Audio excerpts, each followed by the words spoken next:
a fan of the team, no one's going to bed on the first game of the season, especially in that type of a matchup. But I mean, it's going to be inconvenient, wildly inconvenient. It's going to be 11:30 at the end of the third quarter. Guys, what's up, Coach? How we doing? How you guys doing? Doing excellent. I'm outside of a restaurant in Toronto. Came up to visit with Jalen Celestine and his family today. So I stepped out to call you. So if there's people walking by, I'm sitting on the sidewalk.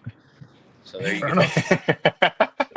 The last time I think you were in a coffee shop in Philadelphia. The last time we did this, so there you go. There you go. Well, how's everybody doing? We're doing good. Excellent. We're 8 hours. We just started our 8th hour of this stream. Well, you guys look better than I thought you'd look after 8 hours. So there you go. We didn't look good to begin with. We had a bad starting point, so a lot of room for growth. There you go. Yeah. How's the off season going? Are you starting? The portal is at least calmed down a little. Have you got some of your sanity back? You know what I'd say, guys, is it's been an unprecedented. I don't know what it's been. 7, 8 weeks? I don't know. 2 months. I don't know what it's been, but it's been an unprecedented off season in college basketball. But I think from our stance in the basketball program, we're excited. We haven't come up for air yet, but in a good way. We've been very focused. I think we've been very intentional about, what it's going to take to not just compete in the Big 12, but compete for championships in the Big 12. And it's been a lot of opportunity out there for us to try to put something together that can do that. I think we're pretty close. The first two guys that were announced or whatever in this portal process, Kerr and Sincere, some toughness, some attitude in those guys, some guys that play with some fire. Was that something that you looked at and said we need to bring a little bit more of that into the program in this conference? Yes, yeah. I mean, we were Sincere was one of the first guys. He goes by Buck, guys. So, just FYI. But like, if I say that, you'll know what I'm talking about. But he was one of the first guys that I visited with when I was the head coach at Cincinnati. He came down for an unofficial visit, and because we were coming off of the pandemic, I had not seen him play. I had just seen tape, and he was angry that I didn't offer him a scholarship because I hadn't seen him play yet. And he remembered that when we went back to recruit him after we did see him play. And he remembered that when we played against him this year and reminded me of that. And I have to say, as much as I didn't like the way that he reminded me, I loved his edge and I loved his approach because I'm somebody that doesn't forget either. I got a long memory. And, it's like one of those things that I was really pissed off about losing, games to West Virginia. But every time we'd lose the game, I'd watch the tape and kind of feel like that's the guy that I want on my team. And when the opportunity came about, that was easy. So, I got a chance to get it right. We probably should have taken him, or tried to get him when we first got the job, but just hadn't seen him and didn't kind of know who he was. But now that we know who he was, it was an easy once we got a chance to get that right. You get another guy who's got that toughness and grit in a guy like Big Slime. What does he add to the roster that we've been missing? There's a physicality that you have to play with in this league and at this level in the front court. I think that's the obvious part, right? I mean, he's not a guy that's afraid of contact. Guys, he's a guy that likes contact. He initiates contact. But I think, beyond that, it's kind of like Sincere and a bunch of these other guys. Like there's a mentality that winning is more important than everything. There's an edge. I think sometimes, that edge can come out in a gregarious way with those guys. I like that. I was excited about that.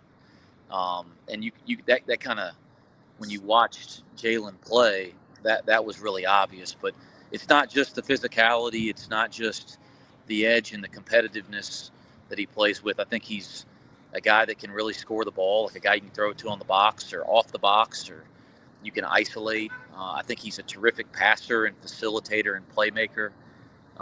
In a lot of ways, like arguably he wasn't, but probably pretty close to being the A-10 player of the year. So it's pretty proven, in my opinion, a very well-respected league on a team that won the regular season. So again, winning was something we've really valued moving forward here. How important was adding a guy that you can throw it to and get a bucket? That wasn't something that you really could do a whole lot of last year. Yeah, it's a priority. Yeah. I think you go through the league play and the such a high level of basketball. You have to have different ways to attack offensively, and we were looking for more ways that we could attack offensively. And he gives you, it's not just the ability to score on the box. He lets you attack the game offensively in the front court in ways we just probably haven't been able to attack enough the last couple of years.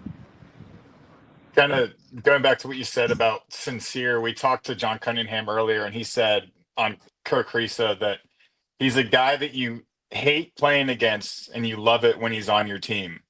Is that kind of the similar thing with Sincere, that you played against him at Arizona, you played against him at West Virginia, you the impact he can have on the game, and you wanted him with you, not necessarily going against you anymore? Yeah, I think you could say that's fair. I mean, he's got a different kind of edge. Like all three of those guys, they would be on the extreme side of playing with competitive edge and competitive character, in my opinion. And it comes out of all three of them. I think that's something that I liked about both of them. It's not always, like you said, something that's fun for guys to play against, but Kerr has that. He's pretty fearless.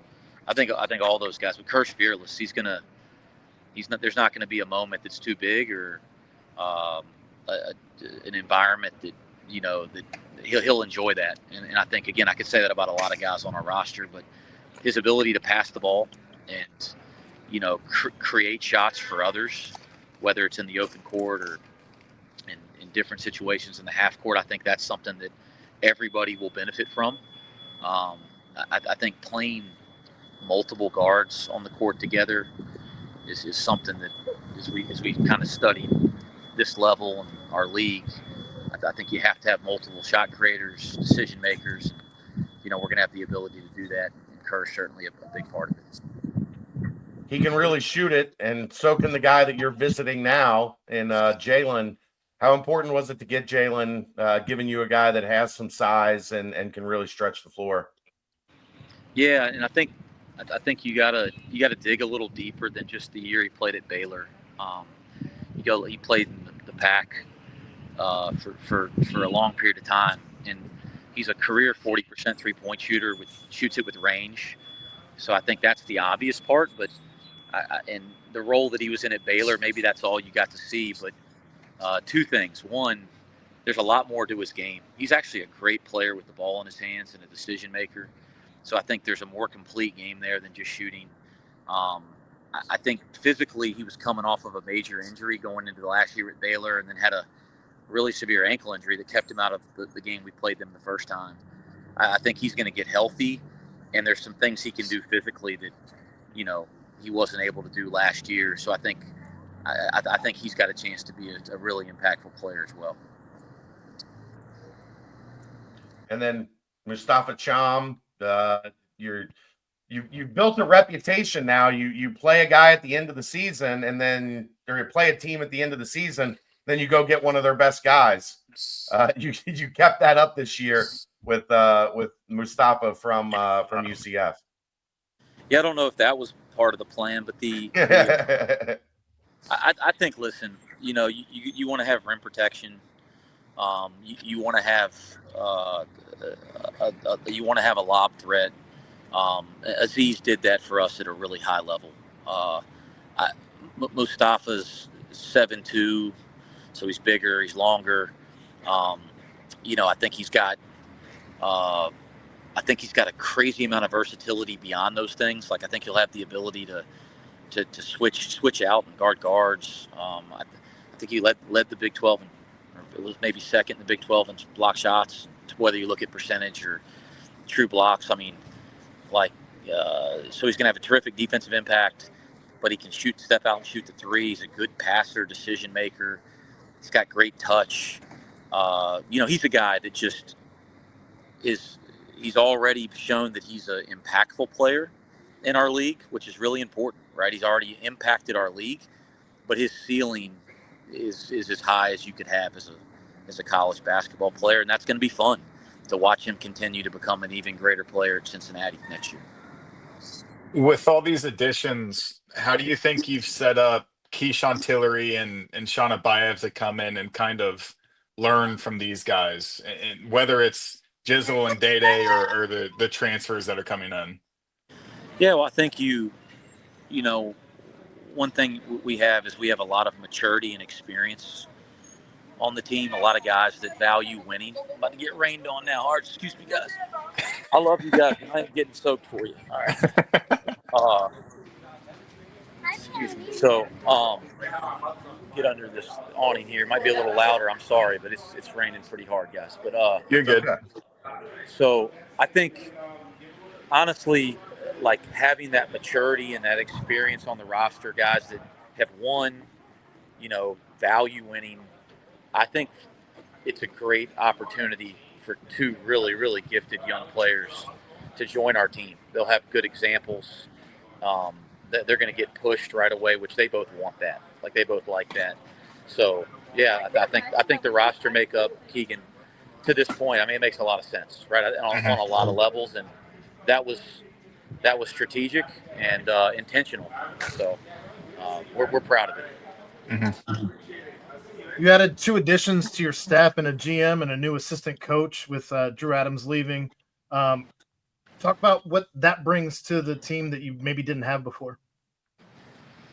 Yeah, I think in this evolving landscape of college basketball, I think a lot of teams will have a general manager role this year. I think by this time next year, there won't be a high major college basketball team in the country that doesn't have that.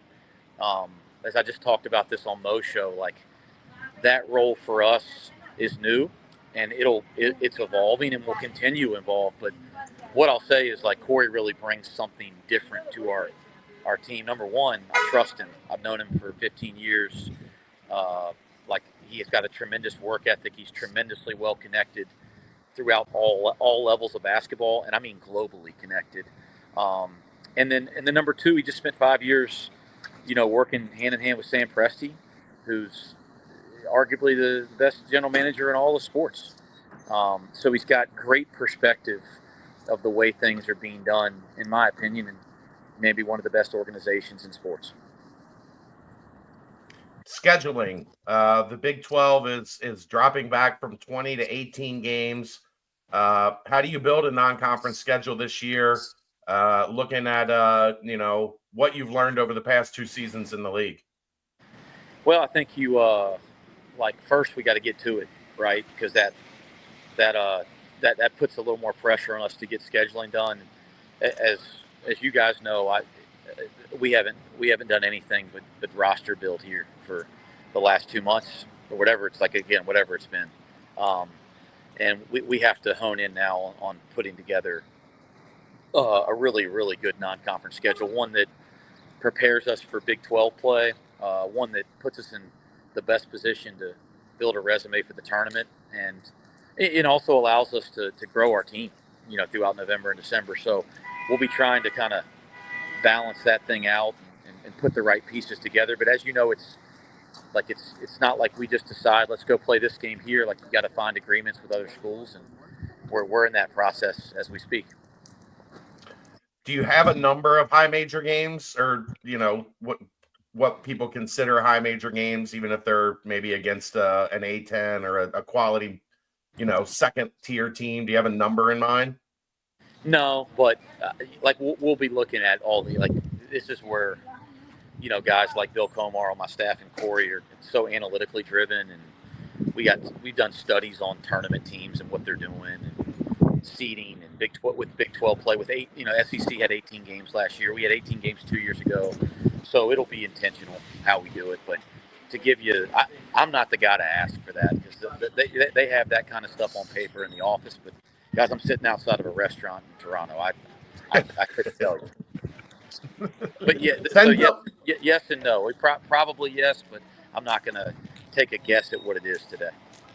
Send Bill the link and we'll talk to him. We'll ask him. I'm sure you guys would like to put anything out there you could. But I honestly don't know, and we'll fill you in if we get this schedule starting to go. Well, we appreciate the time. We'll let you get back in. I know you're out to dinner with his family and hanging out, so we want you to get back to the business at hand. Look, appreciate you guys being patient with me today. Sorry I wasn't in person for 513 today, but it's a good cause, so appreciate what you guys are doing all day. Appreciate you, Thanks, Coach. Wes. We'll get you back on soon. How's that? Okay, guys. Be good. Thanks, Coach.